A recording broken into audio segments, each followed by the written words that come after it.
y'all? Welcome back to the podcast. Super excited for today's episode. It has been a culmination of clients, personal stuff, life, all the things, and I was talking to a close girlfriend of mine regarding success, and I thought, my God, this is going to be a perfect podcast topic. So thank you guys for being here. I hope you love it. I hope you enjoy it.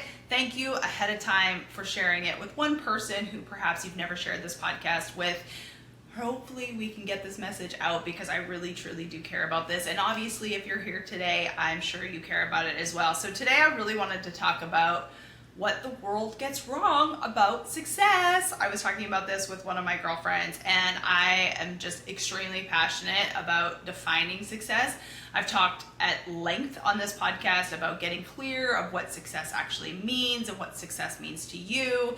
And, you know, unfortunately, we just live in a world where success is defined by, truthfully, money, how you look, how many followers you have, you know, what area you live in, and just all of the above. And I have had the opportunity and pleasure to be around some, you know, wonderfully, wildly successful human beings. And it has definitely helped me get really clear on what my definition of success is, because I have seen, unfortunately, some very, you know, world standard versions of very successful people, and I wouldn't trade my life for theirs for $1 million.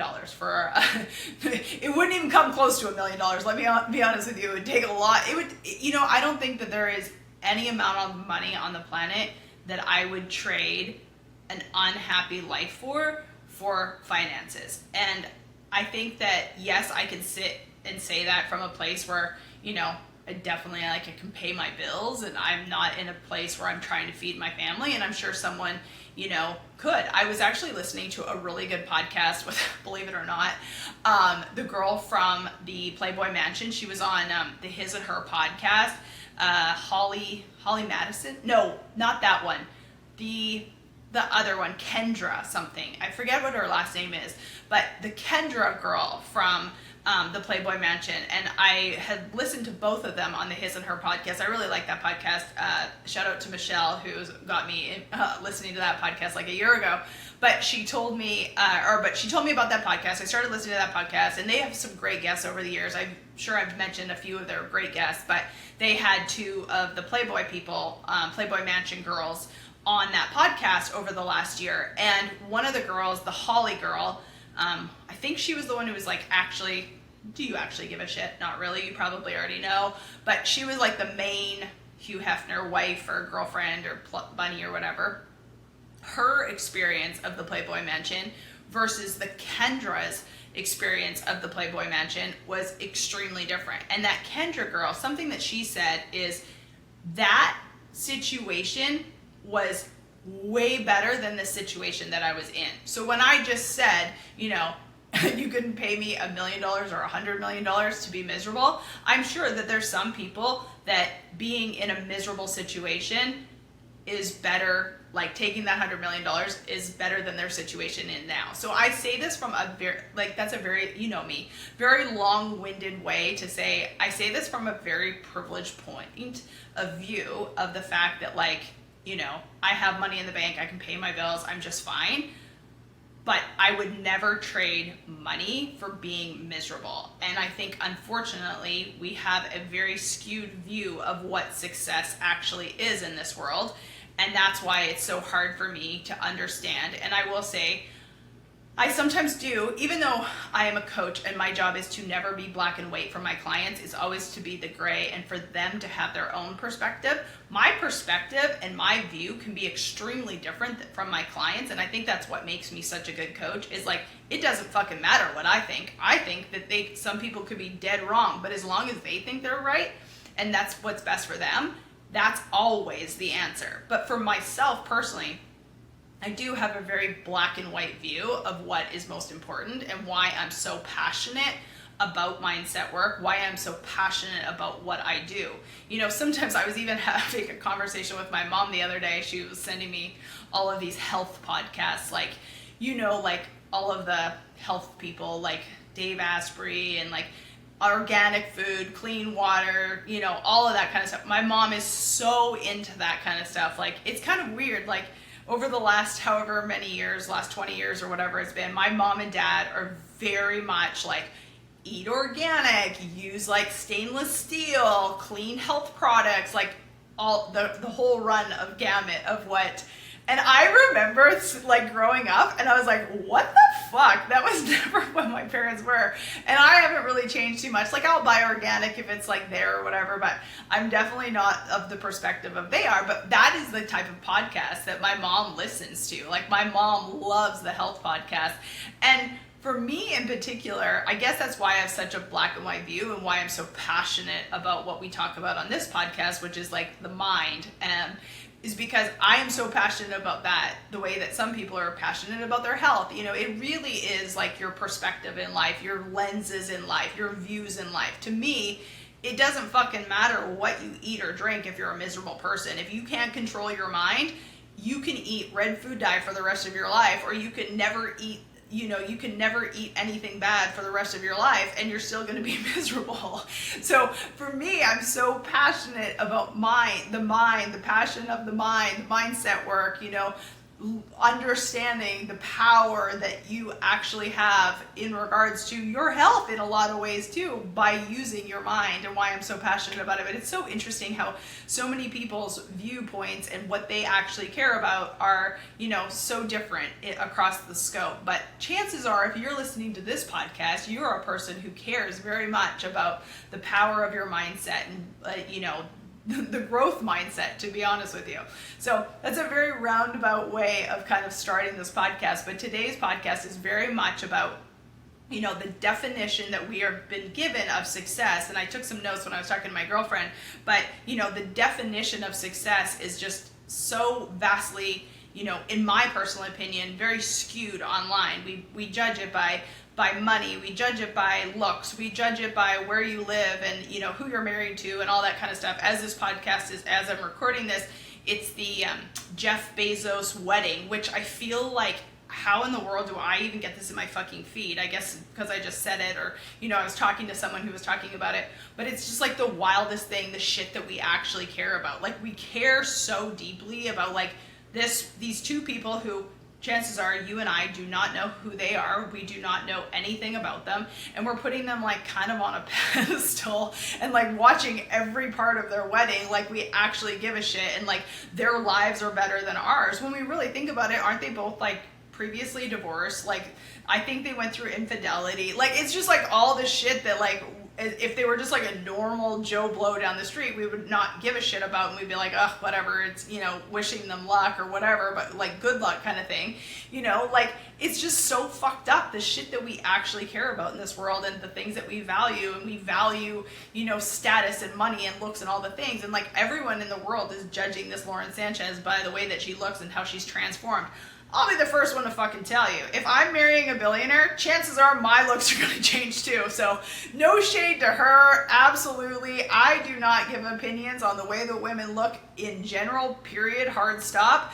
But I think we'd all be kidding ourselves by saying that, like, if we inherited $1 billion, that, you know, we'd be able to tell. Like, what's that funny meme that, like, if I became a billionaire, there'd be proof, like, you'd be able to tell. And that's 100% the truth. So whether you like what she looks like or what you don't like what she looks like, there is not one of us on planet Earth that wouldn't look a little bit different had we come into $1 billion. So all of that to be said, my point is, are they actually fucking happy? I hope they are. I hope they're absolutely happy. I hope everyone's happy, to be honest with you. Like, it has nothing to do with my life. I wish them the best.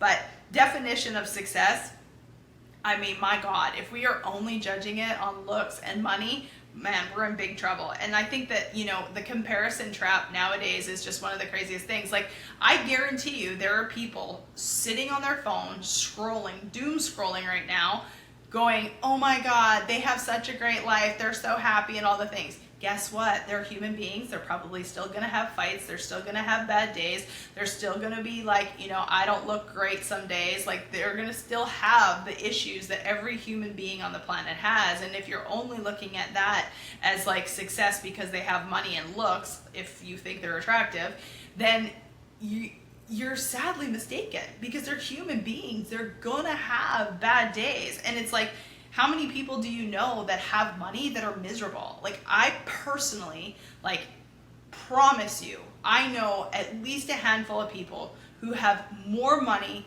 than 90% of all of the other people I know combined, and they're very unhappy human beings that I wouldn't trade one day of my life for their days. And like, I think that that's sad that we only look at it as money. Are we only looking at it as, you know, like looks or what you do for a living or where you live? Like, why in the world do people do that to themselves? And if you are someone like that, I promise you it can change, because I used to be that person. I used to always think that, like, if I had whatever, this status, that career, this job, this title, this win, I would be happy. And I never was. Like, it was never going to be good enough, because the bar had always been moving, right? Like, that bar constantly moved until I just decided that happiness was an inside job, and that I was going to have to figure out how to be happy whether the bar moved or not. And it's funny, you know, something that I wasn't going to mention on this, but the other day I recorded a video on it, and I don't know if it's been posted yet, but it is the craziest thing how so many successful people and very high achievers, very much the people that are listening to this podcast, are so hard on themselves, because they feel that if they're not hard on themselves, they won't be successful. I was a spitting image for that. I promise you, the way I spoke to myself and the way I treated myself was absolutely disgusting. And nobody on planet Earth has ever treated me as horrible as I treated myself. And I did it because I was so afraid that if I wasn't hard on myself, that I wasn't going to continue to succeed. I wasn't going to hit that next level. Like, I felt like I had to be so fucking mean to myself in order to continue to succeed, in order to hit my goals. And I promise you, hand on the Bible, it became so much easier to succeed and enjoy my life and actually hit goals that I wanted to hit in my life by liking myself, by being kinder to myself, by actually enjoying the process and quit being so fucking hard on myself. Like, that's actually the easier way to get everything that you want and more. So if you are a successful person and you are so afraid that if you take, you know, the pedal off the gas, or is that right? Your foot off the gas a little bit, that you're not going to be successful, I promise you, there is a different way of doing it. And you have to trust me, because you can 100% hit your goals by, you know, pedal to the metal, being so hard on yourself, perhaps even being as evil to yourself as I was. But let me assure you, there's a completely different way, and you are not going to lose your edge. I promise you. I promise. So you know, that wasn't on the thing that I was going to talk about, but I will say, I mean, unless you know what your definition of success is, and it's not just money, it's not a relationship, it's not looks, because look around. There's a bunch of miserable people with money. There's a bunch of miserable people in horrible relationships. There's a bunch of people who take their lives who you would have thought, I've always looked at that as like such an unbelievably sad stat. Think about how many successful people take their lives, and they have the quote life that we all, you know, say is successful.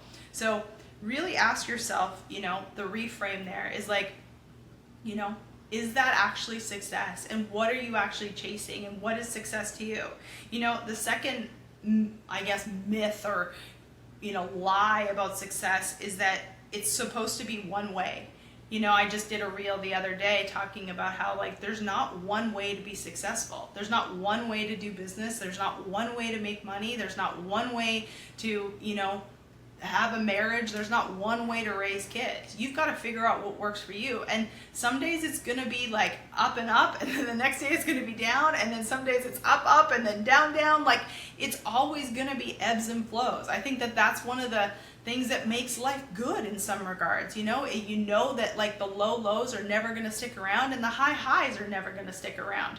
You know, I do try to ride those high highs. I call them riding the heater. But sometimes, you know, the thing that you think is failure is sometimes going to turn into your biggest success. You know, how many times Sarah Blakely, I think, or no, Kendra Scott. It was Kendra Scott. If you didn't hear this about Kendra Scott, or perhaps you didn't know this, I just recently read it.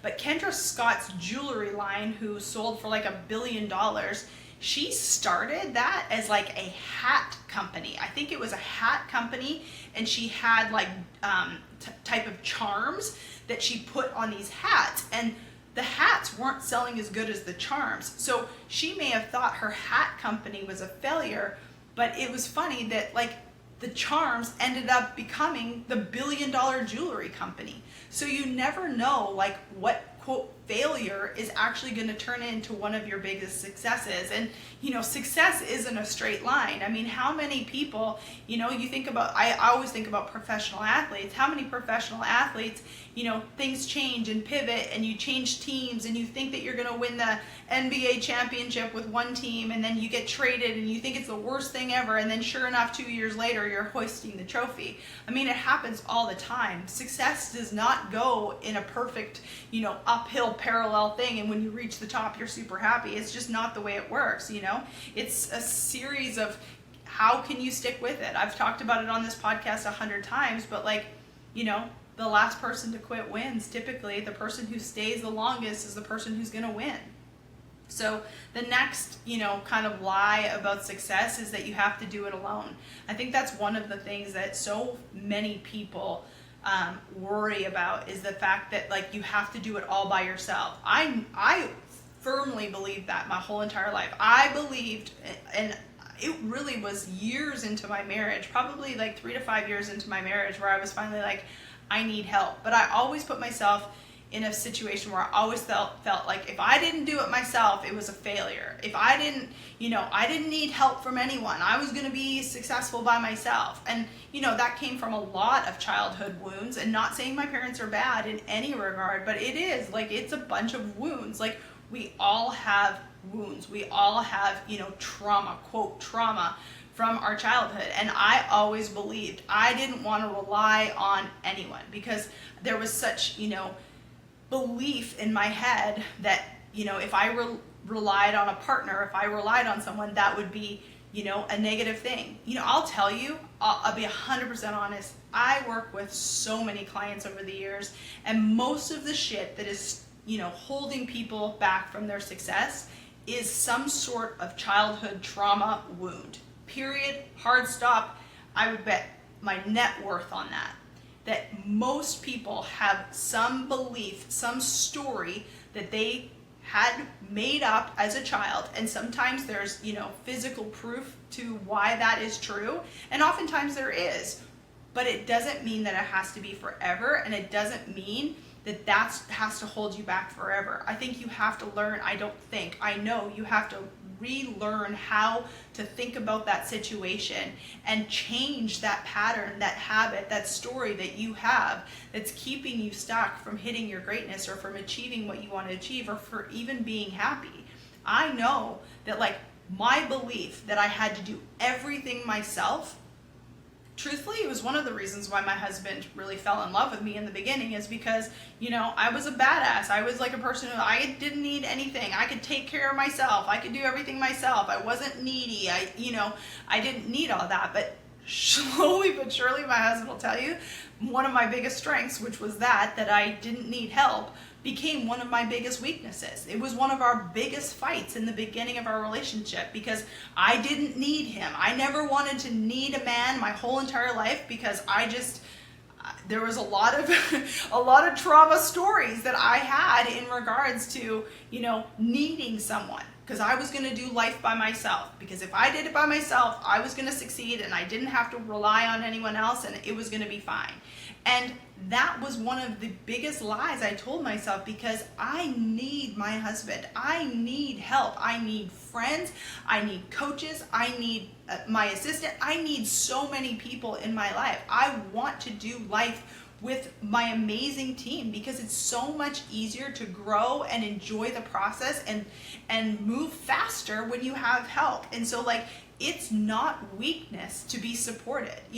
I remember a guy I was talking to on the golf course. He never became a client or anything, but he was like, oh my gosh, guys actually hire coaches. They don't want to do it themselves. And I just thought, oh, that's so sad, because somewhere along the line he learned that it was weakness to have help. I mean, we weren't meant to do life alone. Like, not one person on planet Earth would choose to do life alone. That you really wouldn't. Like, if you say that you would want to do life alone, trust me, there's a childhood trauma in there that's from making you say that.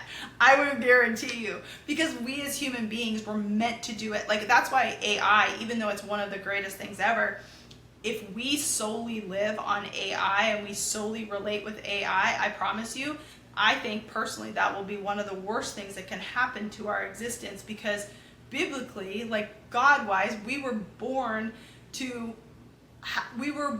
for community. We were born to love each other. We were born to communicate.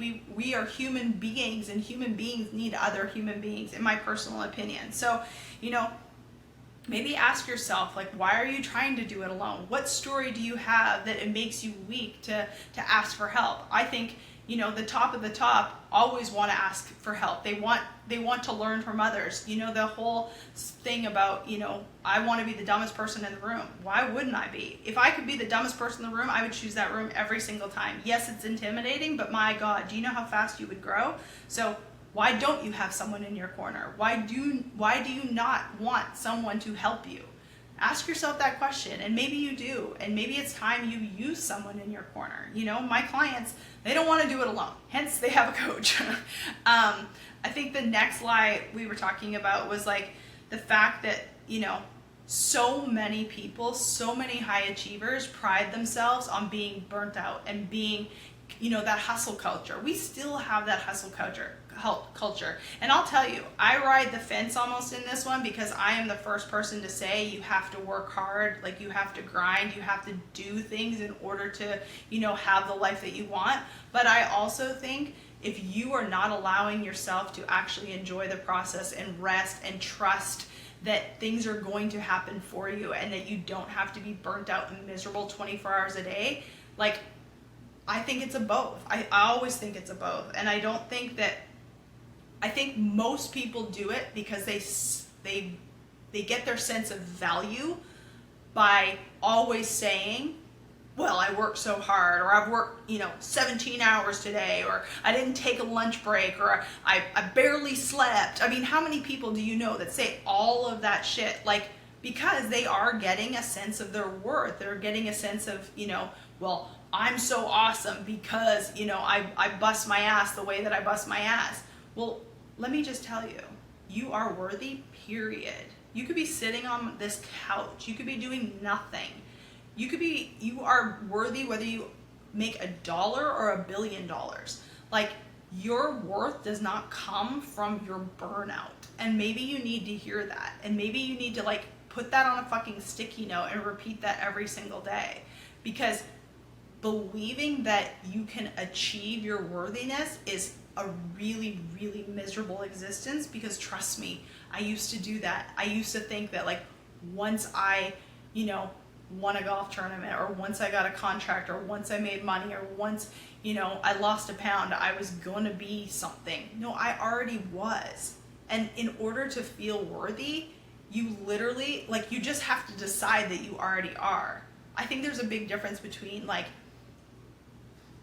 it's not that you have to achieve your worthiness. You are worthy, period. But I also believe too that doing things that make you proud of yourself, make you feel complete, make you feel like you have a purpose. And I think that that's what we all want. But it doesn't mean you have to burn yourself to the ground in order to achieve that. And I think it is a balance, but learning how to do that. That's what so many of my clients, we talk about all the time. Getting out of the pattern of the hustle, getting out of the pattern of constantly thinking it's the next thing, because the next thing is never going to make you happy or make you feel fulfilled if you don't already feel fulfilled.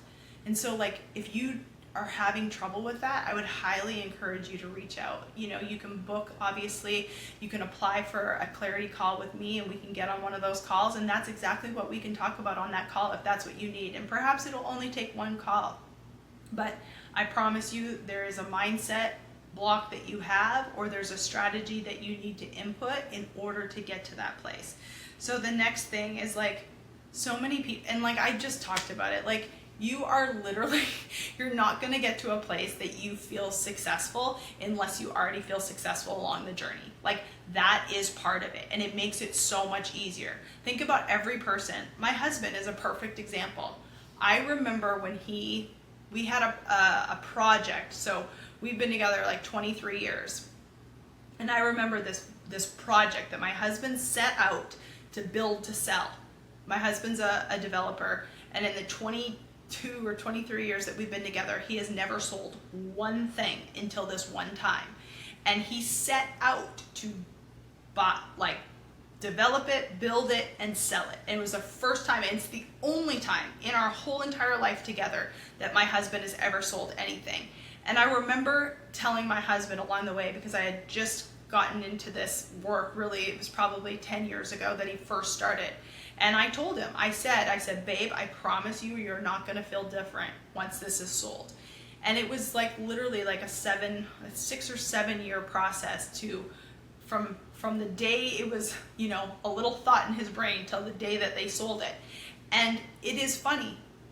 It was really a life-changing moment for some people, in the fact that this was one of the biggest sales of all time in the state.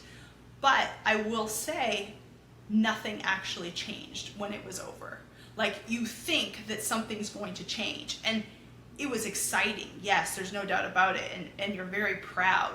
But it's more about the 7-year journey than it was the day that it actually happened. And the truth of the matter is, nothing really changed.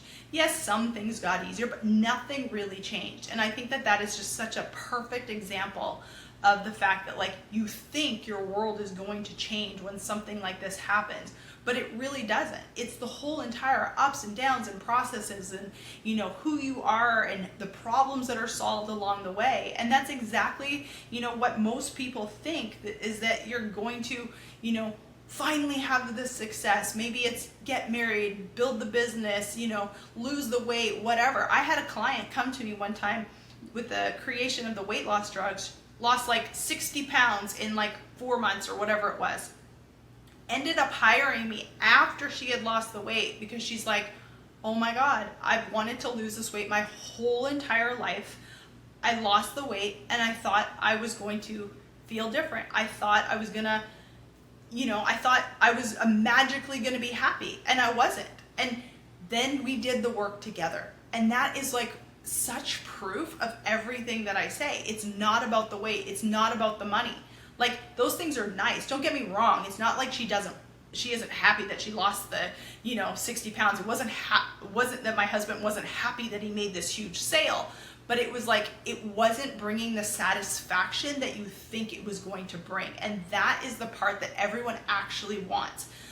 Yes, you want to lose the weight. Yes, you want the money. I'm not saying that those things aren't great, but if you put all of your eggs into those things and you don't work on the rest. I have a client right now where, really is in a process of, losing this weight and getting to the place that she wants to be. And I've told her along the way, I'm so proud of you that you're working on the inside stuff along with losing the weight. Because if you just lose the weight, you're going to get to a point where, yes, you've lost the weight, but unless you're doing the work along the way, unless you're learning how to rethink and reprogram and act different in certain situations along the way, you are still going to feel the exact same way, whether you weigh 200 pounds or 150 pounds or whatever it is. I don't know what it is, but whatever it is, because that doesn't change it. Yes, you want the weight to go away. I totally get that, but you want the feeling. And the money, it's the same thing with the money or the career or the job or the relationship or whatever it is. So please trust me. And unfortunately for some people, they have to make the money or lose the weight and then realize oh fuck, this isn't exactly what I thought it was supposed to be. And then they come to me. I think another one too is like just really defining like what you want in life. And this is the reason why I talk about clarity so much, is like you have to know what you want in life. You have to know, like at the end of your life, in business, I always say when it comes to strategy with my clients and their business, I always talk about the end first. Like, what is it that you actually want to do? And I think very few coaches, to be honest with you, and I think very few people think about the end in the beginning. And I think the end is sometimes the most important part. What are you trying to do? What is your definition of success? What does the life that you want look like when you're 70 years old, and you've got this life that you created? Like, what does that look like? How do we back into that? It's the same thing in business. What are you trying to do? Why are you trying to do it? Most people who start a business out of, they're fixing a problem, all of a sudden, have you ever seen that meme? It's so fucking funny, but it's like a girl like sitting like looking at her bank account, and she's got like millions of dollars in a bank account, and she's like, oh my God, I girl bossed. I just literally wanted to create something fun and I just became a boss. And it's so true, right? Like so many people accidentally become business owners because all of a sudden they solved the problem and then they don't know how to be a business owner. So all of a sudden they're making fuck tons of money, but they actually don't have any systems and processes or whatever because they didn't actually set out to become a business owner. I think it's so funny because there's so many of us who are actually like going, oh my God, that's exactly it. I didn't even know how to become a business owner. Like I remember when I first started my golf career, all of a sudden it was like I was making all of this money and I had to like learn everything from like business accounting to like contracts to travel to like, follow-up sales, all of these things. I was like, oh my God, I just set out to just play golf. Like what the fuck just happened? But it's so true. It's like, it's just such a good meme. And if you're someone who's like a business owner or entrepreneur, you probably get it. You're like, what the fuck? This was not the plan. But now all of a sudden I'm a business owner and I have to know how to do it. But know the end. I mean, know what it is that you want. Know what your definition of success is. What are you trying to get to? So many people hypothetically say, like, I want to make 5 million or 3 million or 10 million or whatever it is. It's like, why? What do you want? Like, I'm not saying that's right or wrong. Shit, you might be $10 million off for the lifestyle that you actually want. But like, what do you actually want? Like, what do you want? And I think that sometimes we get so caught up on looking at a cell phone and scrolling through other people's lives that we don't even really know what we want. Because I think that that's the most important part, right? Like this whole podcast was about like, what everyone gets wrong with success. Well, some people get wrong in the fact that they don't even fucking know what they want. So I would highly encourage you to figure out what it is that you want. I do intensive sessions, 2-hour intensive sessions where you get 2-hour deep dive call with me. I give you the strategy, the walk away strategy. Like it's a huge document when we're done. You get a unlimited 1-week access to me to ask any questions, follow up for 1 week after our session. That's perfect. I only do 2 of those per quarter, but if you're interested in one of those, feel free to send me the word intensive to 501-222-3362 and I can give you information on what that would look like. But it's just an intensive session and maybe that's what you need. Maybe you need someone to basically be the overhead perspective in your life or perhaps in your business or what it is that you want to do, because maybe you don't know what success looks like to you. Maybe you don't know what the end looks like to you. So maybe together I could be the overhead perspective to be able to look into your life, to look into your business and go, okay, this is what I see. Does this feel true? Is this in alignment? My God, such a small investment could give you such clarity moving forward. Maybe you don't need a full-time coach, but maybe you do need someone to be able to look at everything in an overhead perspective and give you the clarity that you can't see. Because one of the things that happens is when you're in it, it's so hard to see, right? We all have those moments. Shit, this is the reason why I hire people all the time. I'm just about to hire another person to come and deep dive into my socials, because there's sometimes I've been in it for so long that, geez Louise, I can't see through it, right? And sometimes I think it's so powerful to have someone give you that overhead perspective. I put my money where my mouth is. It's helped me a ton in my life, and I definitely do know what success means to me, but I've been a person who hasn't tried to do life alone for a really long time because I love having people on my team to hold me accountable and help me figure out what it is that I might be missing. So I know today's podcast was kind of all over the place. If you've ever listened to any of my other episodes, you know I'm always all over the place. I mean, I went from Lauren Sanchez to golf to mindset to family trauma today. Hopefully you guys enjoyed this one. Hopefully you took something out of it. I appreciate you being here. Thank you so much for sharing this. And like I said, feel free to send me a text message or send me a message over on Instagram at bchristina. I'm always there to answer your questions. Yes, I will repeat it forever. It is me. I look forward to seeing